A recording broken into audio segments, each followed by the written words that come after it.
unrealistic. You're saying You're going to have to basically take direction from someone else and not let yourself be the boss. It's not going to work for you this time. They're going to go after you. They are going after me. I want to help you, but that's my reality. And you're going to have to be pleasant as pie and let me be their match. You are just the innocent, sweet mother, just trying to do everything you can and letting me and Trail be your voice. You're going to have to get really comfortable with that because you've gotten very comfortable in your life, and not comfortable perhaps, but used to being your own voice because no one else has spoken up and advocated for you. That's about to change. There's a new sheriff in town if you work with us. Okay. You're going to have to basically surrender that and trust that we're going to do it for you. And we will. But we do have to be paid. It's not cheap. DCS is not cheap. And if you can do it through a court-appointed attorney, you might be effective. I don't know how quickly or when you'd be effective. We will do everything we can in every way we can to work with you and help you. Thank you. That's what I'm thinking. No, you sound like I've advocated and learned a lot about the judicial system and what's screwed up. Not to the degree of you, but that's why I kind of.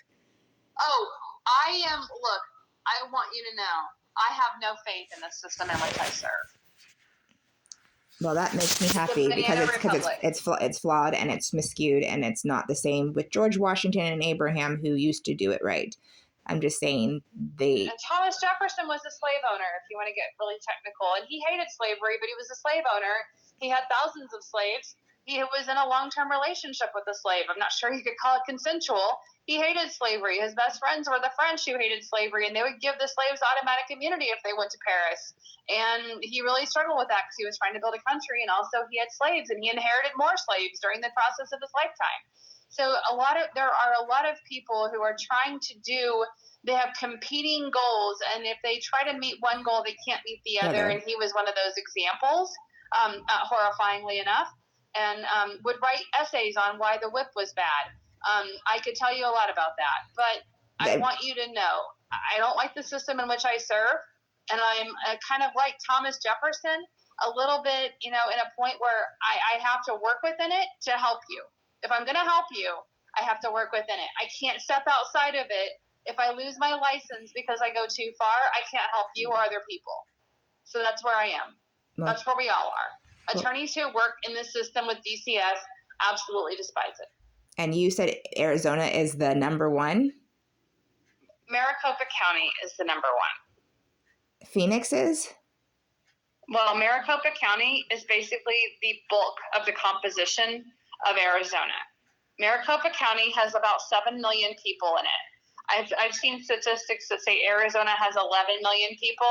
I've also seen statistics that say we have fewer, but basically the ratio of people living all over Arizona versus the people living within Maricopa County is at about a 7 to 10 ratio. So if there are 10 people in Arizona, 7 of them are in Maricopa County, roughly. Maricopa County in Arizona has the highest rate of involuntary parent-child terminations in the nation. We lead the nation in the most dubious race possible.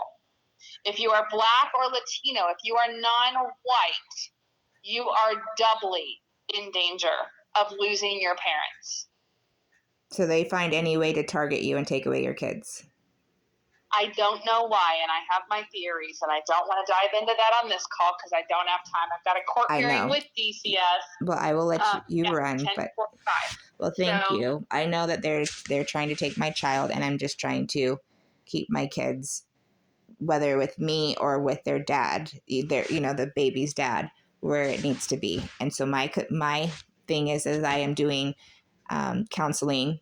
And by the way, just so you know, if you represent me, I am not in state. So I am out of state because they told me if I moved out of state, well, the people from Utah, they can move the case with an ICP. I think it's ICP or something like that. ICPC, yes. Yes. Compact for placement of children. Yes. And so I moved up here because that's what they were supposed to do. But then they said, well, we didn't have for sure that she moved. And I'm like, I told you I moved the day that we, left. So I'm up here. I already have a place. I already have counseling. I already have 2 jobs. You know what I mean? All these things that they need, but they're trying to not give me any information about my child or anything. Well, and I want to be careful about telling you to move, because right now wouldn't be the time to move. You'd want to move after you've gotten your kids back. That's when you want to move, if you're going to move. But that's beside the point now. So I think the next step is for you to decide, who's going to represent you, and then if it's a fit with the attorney and for you, and then you need to, right now today it is for us. And so, if something happens that you say, you know what, I'm ready to go forward, then we can step in and file a notice of representation and move forward with you. And so just let us know. Okay, I will let you know soon. Thank you.